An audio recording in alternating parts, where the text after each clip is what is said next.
자, 지금도 투자하신 분도 계시고, 지금 뭐 지산을 괜히 샀나? 하고 좀 후회하신 분도 계시는데, 제가 두 분 다 여러 상담을 통해서 많이 만나요. 그리고 얼마 전에는 제가 직업이 분양 대행사를 운영을 하고 있다 보니까 얼마 전에 아는 대표님을 만났어요. 그래서 상담을 해드렸고, 실제로 그분이 고맙게도 제가 지금 진행하고 있는 광교에 어떤 현장을 계약을 써주셨는데, 대화를 좀 많이 나누다 보니까 향후 전망이 어떻게 되냐 여쭤보시더라고요. 야, 김 대표, 너가 생각을 했을 때 지산이 망할 것 같아? 라고 물어보셔서 제 생각에 대해서 쫙 나열을 했고, 제가 제 생각을 나열할 때 이렇게 말씀을 드렸어요. 대표님, 저 100%못 맞춥니다. 50% 이상만 맞춰도 잘 맞춘 거라 생각이 듭니다. 그래서 아님 말고 라는 식으로 말씀을 한번 드려볼게요 라고 해서 오케이를 하셨고, 이 내용이 되게 흡족하셨나 봐요. 그래서 여러분들께 한번 말씀을 드려볼까 합니다. 첫 번째는 공급량인데, 지산의 공급량이 엄청나게 넘친다 라고 하는 분들이 좀 많으시더라고요. 근데 저는 이거에 대해서 판단이 안 서는 게, 그분들이 주장을 하시는 게 뭐 단순하게 인허가 물량이 원래 없었다가 갑자기 많아졌다 이런 내용을 많이 하세요. 근데 이제 제가 거기서 반박을 하는 내용들이 뭐냐면, 지식산업센터라는 게 오피스랑 공장이랑 상가랑 기숙사 이런 것들이 다 들어가는데, 이런 게 다 들어가는 수행 능력이 굉장히 뛰어난 친구인데, 이게 같은 자리에 들어간다고 해서 과연 다른 건물로 개발되었을까? 라고 보면 그것도 아니에요. 자, 이게 뭔 소리냐면, 그러니까 단순하게 그냥 인허가 물량이 예전에 비해서 많이 생겼다 하면 과공급처럼 보일 수는 있어요. 근데 요 과공급이라는 말이 사실상 개발할 수 있는 토지가 정해져 있는데 비슷한 건물로 세워졌어도 그럼 과공급이냐? 라고 하셨겠죠? 근데 저는 그렇게 판단하지 않는다라고 말씀을 드리는 이유가, 자, 서울의 3대장에 대해서 좀 예시를 들어드리자면, 서울 3대장 성수 있고요, 문정 있고요, 영등포 있습니다. 성수도 처음에 미분양의 공실률 많았고요, 문정도 마찬가지였고, 아마 대표적으로 문정을 많이 말씀을 하시더라고요. 여기 진짜 분양하기 힘들었고 임대 맞추는데도 꽤 오래 걸렸어 라고 많이 말씀을 하시고, 영등포도 또한 마찬가지입니다. 영등포는 얼마 전까지만 해도 좀 저평가라고 생각을 하시는 분들도 많으시고, 저는 아직도 그렇게 생각을 합니다. 이쪽으로 넘어가면 이제 용산 나오죠. 요 신안산선 라인이 너무 좋아서, 아무튼 뭐 왼쪽 밑에 뭐가 있죠? 서울 디지털 산업단지가 있는데 여기에 가산 디지털 단지도 있고요, 구로 디지털 단지도 있어요. 자, 여기는 실제로 공급량이 어마어마하게 많습니다. 근데 공실률은 좀 많이 떨어져요. 여기에 공실률이 많다는 거는 이쪽으로 좀 넘어오는 인원들이 많았기 때문에 공실률이 조금 예전에 비해서는 많이 생겼다 라고 보실 수는 있는데, 어찌저찌 전체적으로 서울 3대장을 봤을 때는 공실률이 그렇게 많지 않고 입주량 자체가 굉장히 많다 라고 보시면 될 것 같아요. 얼마 전에 생각공장이 이제 입주를 시작을 했습니다. 근데 벌써 20%에서 30%는 맞춰졌다고 해요. 제가 벌써라고 말씀을 드리는 이유가, 연면적이 3만 평이라서 작지 않은데도 불구하고 그나마 조금 빨리 맞춰지고 있다 라고 생각을 해서 그렇게 말씀을 드리는 거고, 다만 여러분들께서 서울에만 투자를 하지 않으셨죠? 신도시도, 그리고 지구단위 계획을 새로 한 곳도 당연히 투자를 하셨을 텐데, 자, 여기 같은 경우들은 공급 시기가 굉장히 비슷하다 보니까 입주 물량이 당연히 터질 수가 있습니다. 일시적인 과공급이죠. 김포도 마찬가지고 동탄도 마찬가지고 미사, 향동 다 마찬가지죠. 다만 여기들의 장점이 뭐가 있죠? 중장기적으로는 굉장히 메리트가 있죠. 하지만 투자하신 분들 입장에선 중장기가 어느 정도까지 길어지느냐 가 의문이기 때문에 굉장히 힘들어 하시는 거고, 중장기적으로 좋은 장점은 뭐가 있죠? 땅이 이렇게 생겼다고 치면, 그냥 정말 단순하게만 말씀을 드릴게요. 여기는 아파트, 여기는 인프라, 병원, 마트, 뭐 영화관 이런 것들이 들어오고, 자, 여기는 아파트 옆에니까 공원 짓고, 여기 옆에는 우리가 말씀드리는 오피스, 이런 것들이 들어왔을 때 애초에 얘네들은 도시계획이다 보니까 총량을 정해서 이렇게 짠단 말이에요. 다 아파트로 지을 수는 없겠죠. 다 인프라만 지을 수 없고. 그래서 여기서 중장기적 관점으로 봤을 때는 이 유기적으로 굉장히 어우러지고 이 자체에서 자급자족 도시로 이렇게 확 올라올 수 있는 것들이 많기 때문에 그런 것들을 봤을 때 중장기적으로 좋지만 일시적인 과공급으로 인해서 투자하신 분들이 조금 불안하신 것도 인정을 합니다. 그리고 추후의 관점을 좀 보자면 공급량에 대해서 말씀을 드리는 거니까 다들 아시다시피 23년부터는 이제 올해부터는 전반적인 공급은 굉장히 많이 줄 겁니다.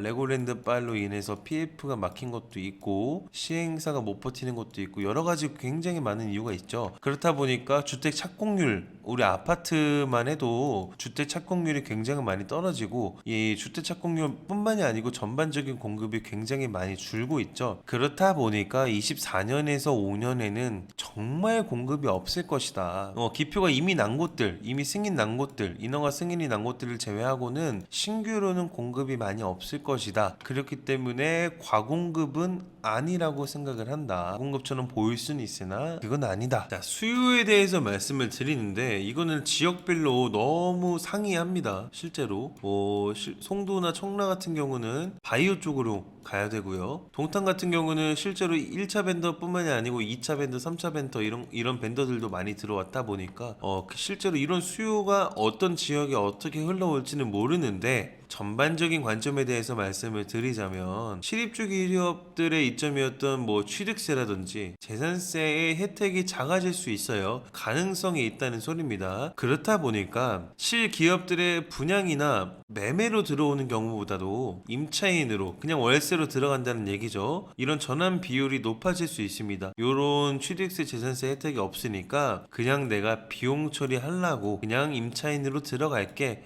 라는 가능성이 있고 이런 가능성을 제외한다 하더라도 기업이익이 많이 발생되지 않는 회사들이 있어요. 좀 마음 아픈 얘기인데 코로나 여파도 있고요. 금리 현상도 있고요. 자본 회전이 멈춰 있는 회사들이 있어요. 그러니까 이제 특히 제조업 같은 경우는 이렇게 다 연관이 다 되어 있다 보니까 여기서 돈을 이쪽으로 줘야만 돈이 이쪽으로 가고 이런 연쇄 작용들이 계속 많죠. 이런 자본 회전들이 멈춰 있는 회사들은 지금 회사들이 이전이 중요한 게 아니죠. 이 생존이 굉장히 중요하다 보니까 기업 이전의 비용 지출을 굉장히 꺼리게 됩니다, 사실. 그래서 전반적인 경제 상황이 많이 힘들어지면 질수록 이렇게 수요자는 조금 딸릴 수 있다. 앞으로 가능성이 그렇게 보인다.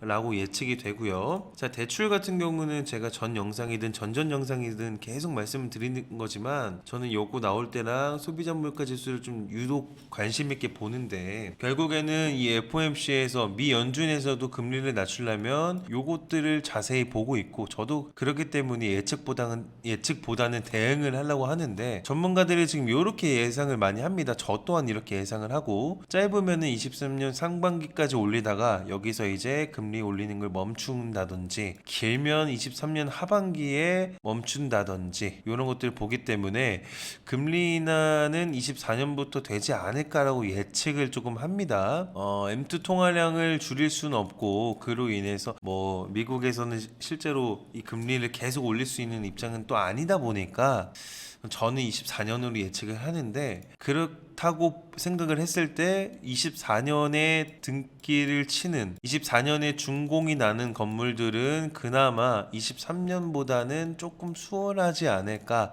라고 생각을 합니다. 그 다음에 이제 분양 및 분양률인데 이게 투자자들이 알아야 될까? 라고 해서 넣으려다가 그래도 아시는 게 좋지 않을까 해서 넣었는데 우리가 2019년부터 22년도에는 사실 이 지산이 너무 붐이었죠. 그래서 투자자들이 엄청 많이 유입을 했습니다. 그래서 분양률이 높았고 그로 인해서 붐이니까 이 다음 현장도 또 붐이게 되고 또 다음 현장도 또 붐이게 되고 이런 식으로 계속 도미노 작용이 일어났는데 그 와중에 이제 시행사에서는 잔금을 못 치를까봐 투자자들이 계약금만 들고 덤벼서 잔금을 못 치를까봐 재무제표가 좋은 법인들만 실제로 받았는데 이 법인들을 앞세워서 배분을 해버렸죠. 여담이긴 하고 나중에 2023년도에는 이제 2008년도에 2008년도부터 14년도의 흐름처럼 실입주 기업들의 움직임이 많지 않은 이상 분양률이 많이 떨어질 거라고 생각을 합니다. 그렇게 되면 뭐가 문제냐면 여기 분양률이 떨어지니까 요때 분양받았던 지산들의 전매나 임대 같은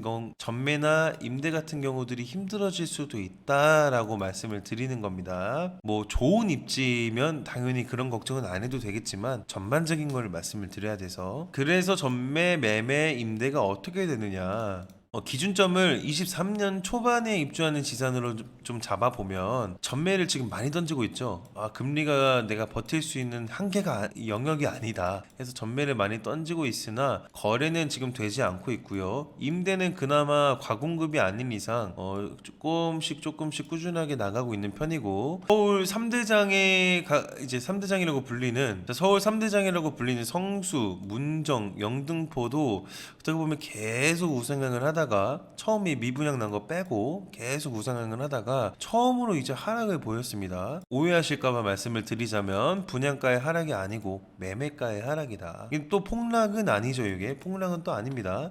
무릎 그냥 다지기 하는 것 같다. 어느 정도 올랐다가 떨어졌을 때 여기서 다지기를 좀 하는 것 같은 그런 분위기고, 23년 초반에 입주하는 지산 중에서 좀 입지가 매우 훌륭한 곳들이 있죠. 그런 곳들은 지금 뜨문뜨문 무피라든지 아니면 마피는 뜨문뜨문 나간다고 합니다. 네, 거래가 그렇게 많지는 않다. 우리가 생각을 했던 프리미엄은 받을 수 있는 상황은 아니다. 그래서 결론적으로 말씀을 드리자면 25년 전후로 해서 이제 공급량이 많이 없을 것으로 예상이 됩니다. 금리 인하가 되고 이제 부동산 시장의 회복을 보이는 시점을 보통 24년으로 예측을 많이 하는데, 그렇게 됐을 때 24년에서 25년이 충분히 지산들의 가치를 높게 평가받을 수 있다고도 생각을 합니다. 그래서 기업들은 그나마 실입주를 생각을 하시고, 분양받은 대표님들은 버틸만 하세요.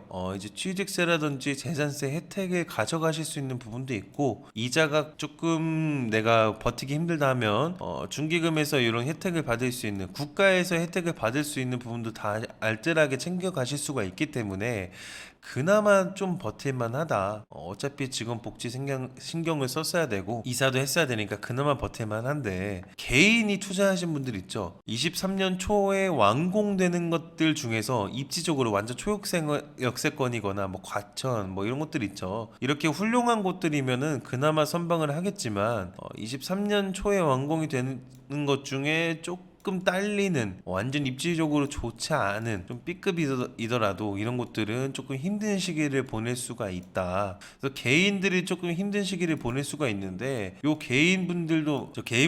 개인분들한테 조금 해드리고 싶은 말이 뭐냐면, 요때쯤 아마 좀 웃는 얼굴들로 매매라든지 임대라든지 이런 부분들이 충분히 가능하니까 버티실 수 있는 여력이 되신다면 좀 버티셨으면 좋겠다라고 생각을 합니다. 자, 그리고 이건 좀 고무적인 이야기고 사업적인 이야기인데, 공개를 안 하려다가 투자자분들도 한 요 정도는 아셨으면 좋겠다. 더군다나 같은 업계에 계신 분들도 한 요 정도는 복귀한다고 생각을 하시고 보셨으면 좋겠다 해서 말씀을 한번 드려볼게요. 2020년이랑 2021년에 이 시행사 입장에서는 사실 엄청 좋은 시절이었죠. 이 좋은 시절이 가버렸다. 이제 금리 상승으로 인해서 많은 시행사들이 무너질 듯 합니다. 금리 상승뿐만이 아니고 많은 이유도 있겠지만, 무슨 이유가 있냐면 PF 대출이 일어나지 않는, 뭐 개발이 되지 않았던 요 토지분 있죠. 자, 요거 때문에 좀 많은 분들이 힘들어 하실 것 같다라고 생각을 하는데, 이 이유가 뭐냐면 금융 조달이 안 되다 보니까 우리가 PF를 일으키려면 우리 자기 자본이 있어야 해요.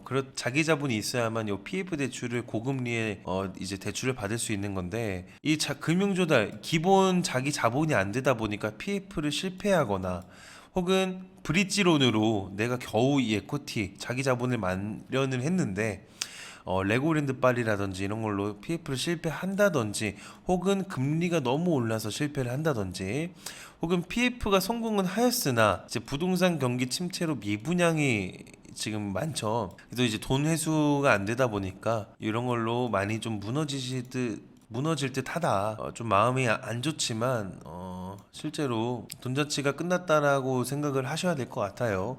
그래서 여기 두 가지 경우들은 이제 내가 토지를 계약금을 치르거나 잔금까지도 치러야 되는데 이 잔금을 못 치르고 토지를 넘기는 경우도 있고 계약금을 날리는 경우죠. 혹은 이 전체를 그냥 브릿지론을 일으킨 토지 자체를 매매를 통해서 얼른 좀 딴 사람한테 팔고 이 브릿지론을 갚아버리는 그런 것도 있고 좀 상황이 많이 안 좋습니다. 그렇다 보니까 이 시행사가 공급자인데 공급량이 엄청나게 떨어질 수 있는 거고 이게 지금 전체적인 부동산 시장의 흐름이다 보니까 좀 많이 안 좋은 상황이라고 보시면 될 것 같고 금융권 우리가 시행사가 돈이 좀 많다 하더라도 이 금융권이랑 조금 연동이 같이 되는데 옛날 같은 경우는 이 지산을 잘 모르던 금융권들도 뻔하게 완판을 잘하니까 PF 승인을 좀 잘해줬습니다. 중순위나 후순위의 대주단에서도 좀 흔쾌히 오케이를 했는데 지금 상황에서는 이 지산 분위기가 좋았을 때 투자자들 유입이 없다 보니까 너무 상황이 안 좋다 보니까 분양 장기화랑 미분양이 이제 눈에 보이죠. 그랬을 때 PF 승인을 해버리면 굉장히 큰 사고다 보니까 내가 실적 올리려고 PF 승인을 막 해줄 수는 없다 보니까 당연히 또 PF가 일어나지 않는 상황까지 왔고 마지막으로 분양 대행사들의 힘이 정말 필요해졌는데 이 분양 대행사들 중에서도 좀 탄탄한 조직력을 갖고 있지 않은, 그러니까 조직 분양의 힘을 알고 계신 분들은 아시겠지만 이 탄탄한 조직을 갖고 있지 않은 회사들은 정말 많이 힘든 시기를 견뎌야 할 겁니다. 왜냐면 이게 본인들의 조직을 갖고 있지 않은 이상 부동산 분위기가 안 좋을 때 영업사원들이 대부분 그만두거든요. 이제 돈벌이가 안 되니까 생활을 해야 되는데 생활비도 못 버는 경우들도 많다 보니까 이렇게 그만두게 됐을 때 분양대행사들은 본인들이 어쨌든 이렇게 리크루팅을 해야 되는 과정에서 자기 탄탄한 조직 분양에 대한 자조직이 있지 않은 이상 조금 많이 힘들고, 시행사들 입장에서는 이제 수수료를 올리거나 할인 분양을 할 확률이 높아졌는데 그럼에도 불구하고 분양 대행사랑 갑과 을 단계가 바뀌었죠. 예전에는 분양 대행사 분위기 좋을 때는 분양 대행사가 을이었지만 지금은 갑으로 변했고, 시행사 입장에서는 뭐 반대가 됐죠. 옛날엔 갑이었지만 우리 물건 좀 잘 좀 팔아주십시오 하고 을이 돼버렸습니다. 지금 이런 상황이다 보니까 이런 시기들을 좀 잘 같이 견디고 이겨내셨으면 합니다.